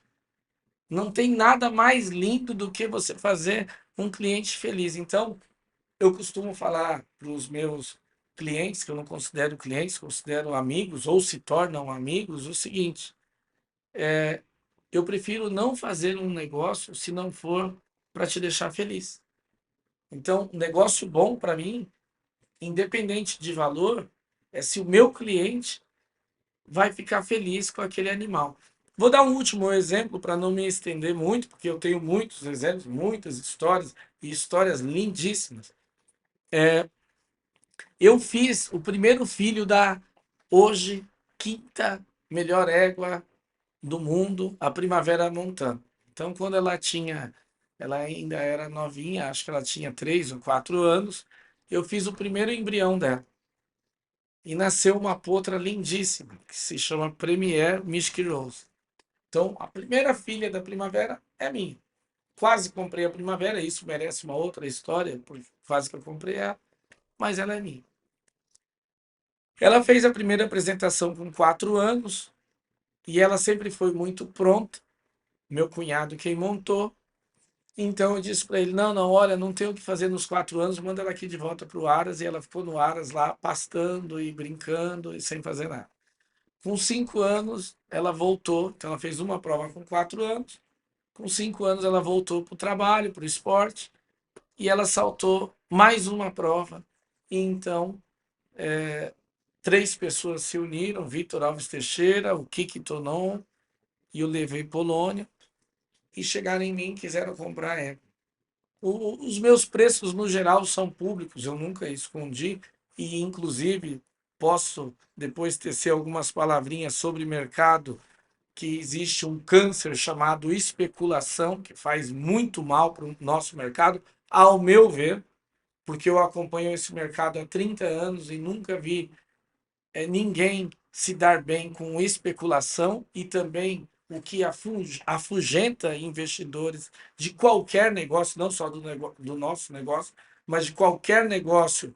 A especulação afugenta investidores reais. Mas eu vendi essa égua por R$ 1,5 milhão com 5 anos de idade. O mercado inteiro falou assim: nossa, mas que loucura é essa? Como uma égua de 5 anos pode valer tanto dinheiro assim e tal? E eu falo esse número muito tranquilamente, porque é o número real, foi emitido nota fiscal, foi pago os impostos, é tudo muito correto que a gente segue lá. Bom, passou uns 6 meses, eu encontrei o proprietário na hípica de Curitiba e eu perguntei para ele, por curiosidade: você se arrependeu de ter comprado essa égua de mim por esse valor? Nem um pouco, Nilson. Se você não aceitaria devolver ela pelo mesmo valor para mim? Jamais. E aí essa égua, ele vendeu um embrião dela agora, há 4 meses atrás, por R$ 500 mil, um embrião dela. A mãe dela se transformou, sagrou-se campeã pan-americana depois dessa venda. A mãe dela ficou 5º lugar nos Jogos Olímpicos depois dessa venda. O proprietário não tem dúvida de que ele fez um excelente negócio comigo. Então isso que é o nosso objetivo. Como tem animais que eu vendi por... Vou falar o último, então. Eu menti. Falei que era o último caso, vou contar mais um. Teve um outro caso que eu vendi um potro por R$ 13 mil. R$ 13 mil eu vendi o potro. Foi para Thelma Cato, minha amiga querida, e passou aí uns 5 anos mais ou menos, e ela revendeu esse potro por uma quantia muito simbólica, acho que R$ 600 mil, e depois esse mesmo potro foi revendido por 1 milhão e pouco de reais. Isso, para mim, muitos criadores encaram isso como: puxa, perdi um diamante. Não, para mim é um motivo de orgulho gigante, porque um potro que eu vendi para um cliente meu e que ele conseguiu ter resultados. Ele conseguiu ficar feliz com um produto meu. Eu acho que esse é o objetivo. Eu não quero me desfazer dos meus animais. Eu não crio para mim. Até agora eu estou usando um slogan que Parafraseando, diz We breed, you ride, que é nós criamos e você monta.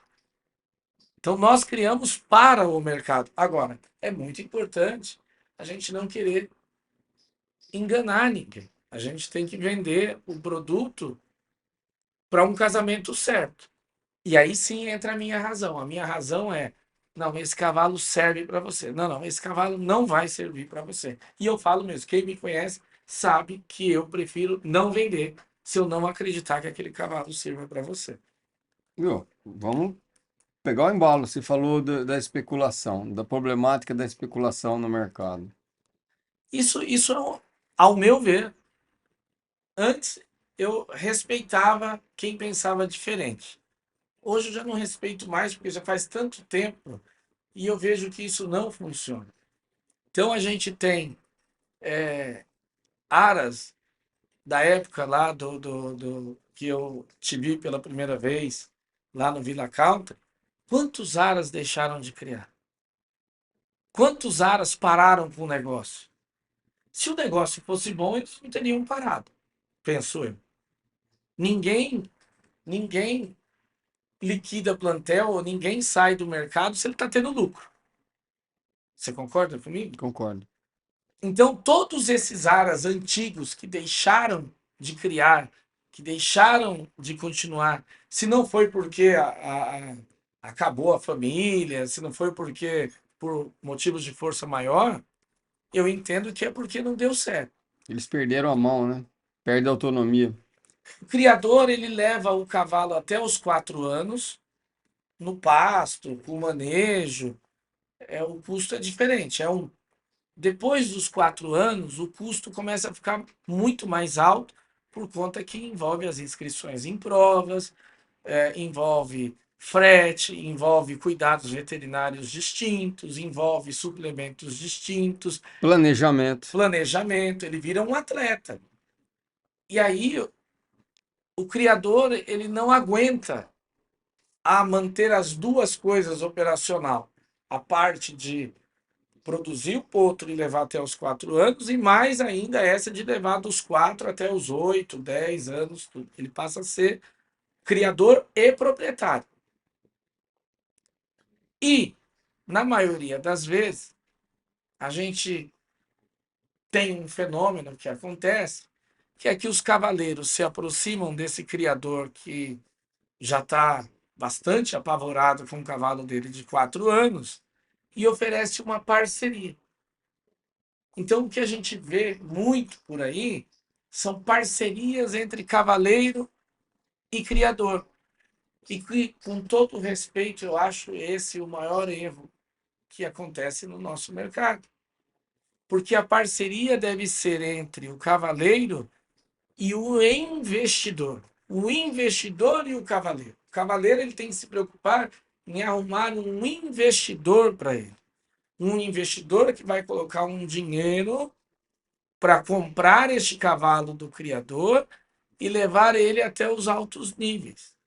Mas não, ele faz com o criador. E aí sabe o que acontece? E eu já vi isso se repetir milhares de vezes, não estou exagerando. Se o cavalo é bom, o cavaleiro não quer vender. Porque o cavaleiro, ele vive de competições, ele quer ganhar Ele props. precisa, E aí, qual é o fim desse cavalo? É ele se lesionar e voltar para o criador. E aí o criador não ganhou nada. Se o cavalo for ruim, o que aquele cavaleiro vai gastar para desenvolver esse cavalo, para poder vender ele para alguém, só esse custo já vai consumir toda a parte que o criador tinha investido até os 4 anos. Então ele não ganha nada. Então se torna, como é um negócio a longo prazo, se torna um negócio não rentável para o criador. Então, como que o criador vai ganhar dinheiro com esse tipo de parceria? E nessas parcerias, muitas vezes, cria-se a especulação, falando de uma forma não verdadeira, de que o cavalo foi vendido por 1,5 milhão, 2 milhões, 3 milhões, e na verdade não foi vendido. E aí o criador, na verdade, está com o bolso dele vazio, não tem dinheiro. Então eu optei por um negócio diferente. Eu não faço esse tipo de parceria. Ou eu vendo o meu cavalo, ou eu vendo parte do meu cavalo, ou eu toco o meu cavalo comigo, sob os meus custos. Então eu acho que é um momento dos criadores, principalmente, repensarem e dos cavaleiros entenderem que eles têm que ir atrás de patrocinadores. Os cavaleiros são os únicos que podem trazer patrocinadores para que invistam neles, como o Marlon está fazendo agora com o primeiro fundo de investimentos de cavalo do mundo.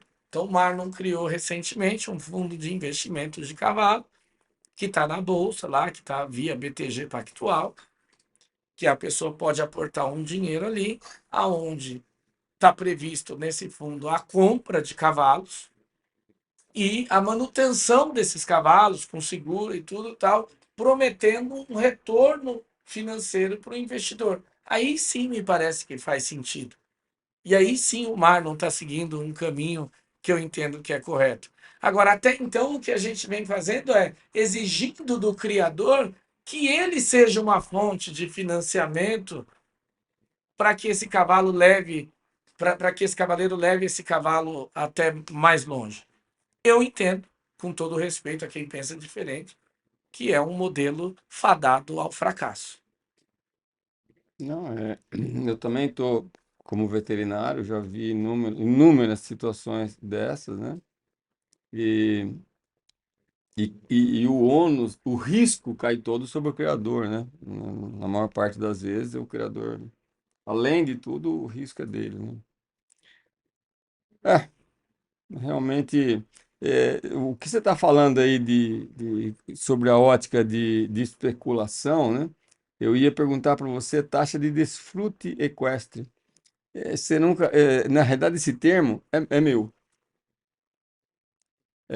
Na bovinocultura, isso é uma coisa, você como estudioso, você vai correr atrás disso, eu sei. Daqui a um mês você vai ter a resposta para mim. Na bovinocultura, existe um índice chamado taxa de desfrute. O que é taxa de desfrute? Todo animal de produção, se você tem 1.000 suínos, 80% paga a conta e 20% é lucro. Você tem gado de leite, se você tem vaca de cria, você tem 100 vacas, você precisa de, na realidade, a taxa de desfrute, há muitos anos atrás, em bovino, era da casa de 88%.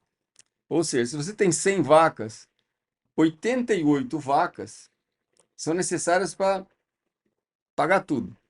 E 12 é teu lucro. Você faz o que você quiser. Você vai viajar, compra carro. 12 é para você usar, torrar. Esse mesmo índice, taxa de desfrute, eu nunca consegui aplicar sobre cavalo. Porque enquanto as outras culturas, a cana-de-açúcar, qualquer cultura, você falou cultura, significa uma produção de alguma coisa. Então, a bovinocultura ela é linear. Linear. O que significa? Eu tenho uma vaca. Se eu vender minha vaca, eu ganho 3 mil. Se eu vender minha vaca prenhe, eu ganho 3.800 reais. Se eu vender minha vaca parida, eu ganho 4.500 reais, 5.000 reais. Se eu separar, vender o bezerrinho dela e mais ela separada tal, eu ganho 6, 7 mil reais. Se o bezerrinho jogado no chão é 1.000, aos 6 meses é 1.500, aos um ano ele vai para 2 mil. Existe uma linearidade, uma previsibilidade e tudo é linear. Você faz conta, matemática, ó, aqui e tal, eu faço projeção. No cavalo, muitas vezes isso não acontece em hipótese alguma. No cavalo, às vezes, você vende um embrião por 500 mil, ou você retém e a égua aborta. Se eu tivesse vendido, eu ganharia 500 mil. Quis arriscar, a égua, perdi tudo. Às vezes, então, um embrião custa 500, um potro vale uma fortuna, só que quando você arriscou, o potro machucou. Eu hoje, Pacola, eu ouso dizer que existe sim uma previsibilidade. Eu ouso dizer que quem acompanha, por exemplo, os leilões do Aras Rosa Mística, ele vai entender o porquê que cada animal foi vendido por aquele preço. É possível fazer essa análise.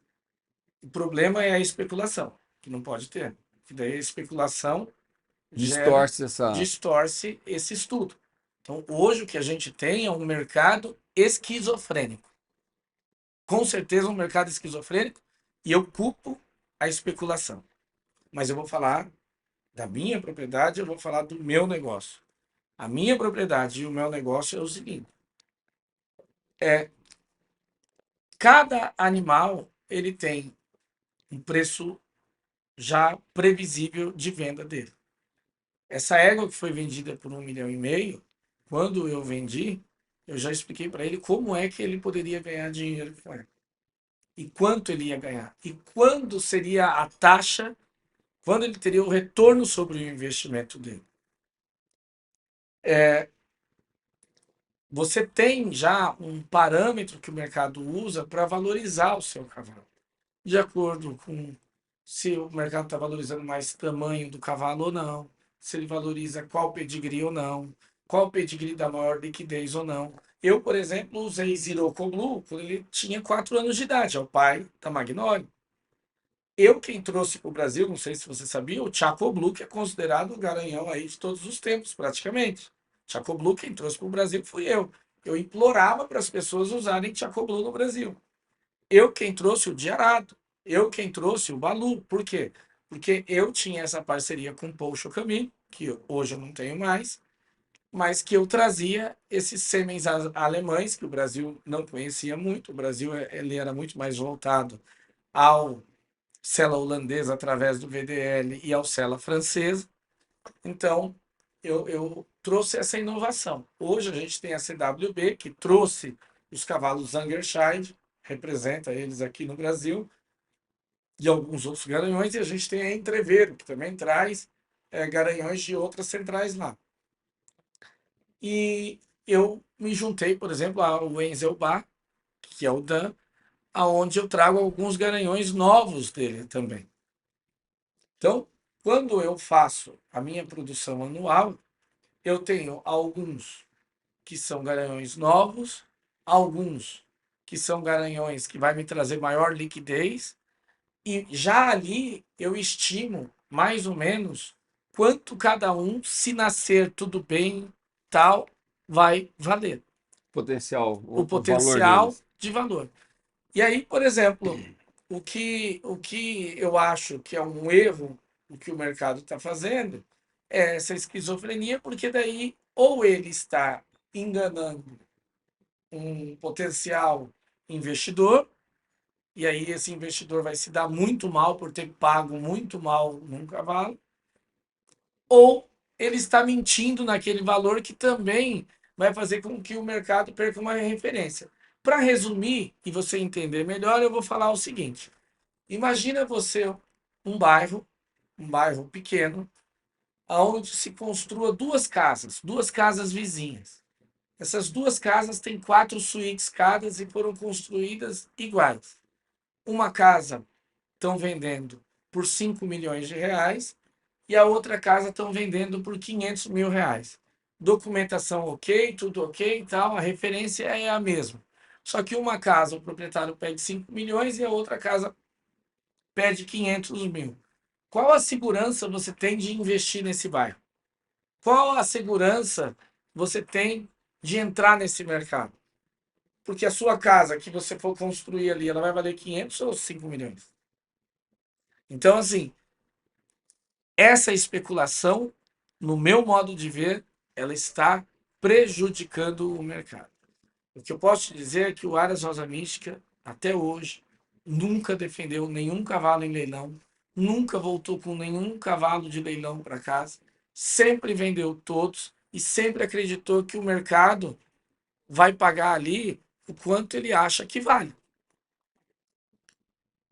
Então, assim, tem como a gente fazer essa previsibilidade. Eu hoje, para tocar o meu negócio, como é que eu faço, dadas essas incertezas que você tão bem colocou?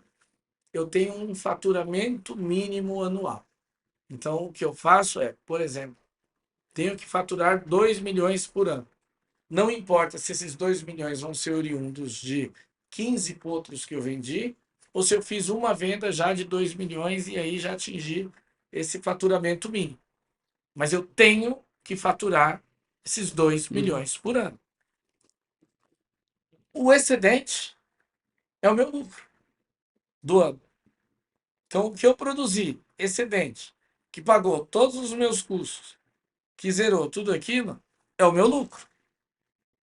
Então, que eu poderia ter vendido, poderia ter já executado. E aí, esse excedente eu tenho que avaliar para poder fazer uma provisão contábil se ele tem uma liquidez alta ou não. Porque a gente sabe no nosso mercado os produtos que têm maior liquidez ou menos. Então, se você colocar um filho de um garanhão nacional, hoje, no nosso mercado, ele vai ter uma menor liquidez do que um filho de um garanhão consagrado. Então, eu acho que um podcast como esse, que deveria se expandir para até umas mesas de debate, para workshop de discussões mercadológicas, eu acho que são essenciais, mas a gente não tem. Mas que eu espero que a gente evolua para isso, porque aí sim a gente vai começar, ao meu ver, a atrair investidores de verdade.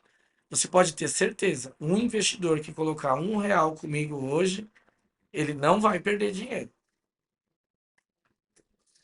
É, eu acho que o que você, resumindo,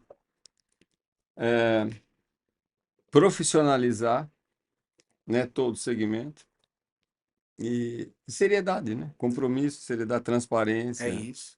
a pessoa saber onde ela está realmente pisando, né? A gente brinca, né? Esse é um grande mercado de cavalo. A única coisa que um cavalo tem igual ao outro é o branco do olho, né? A gente É, brinca porque as pessoas que estão de fora, elas realmente elas ficam vulneráveis, né? Elas ficam vulneráveis inseguras. a qualquer inseguras. Elas começam a perceber que onde eu estou pisando, com quem eu estou lidando, né? Ô Nilson, olha, eu agradeço imensamente. A gente tem que acabar porque o nosso podcast. Eu vou fazer uma última colocação, uma pergunta. Eu vou fazer você pensar porque fala pra gente qual o maior desafio em criar cavalo em uma palavra. Uma. E a gente encerra desse jeito.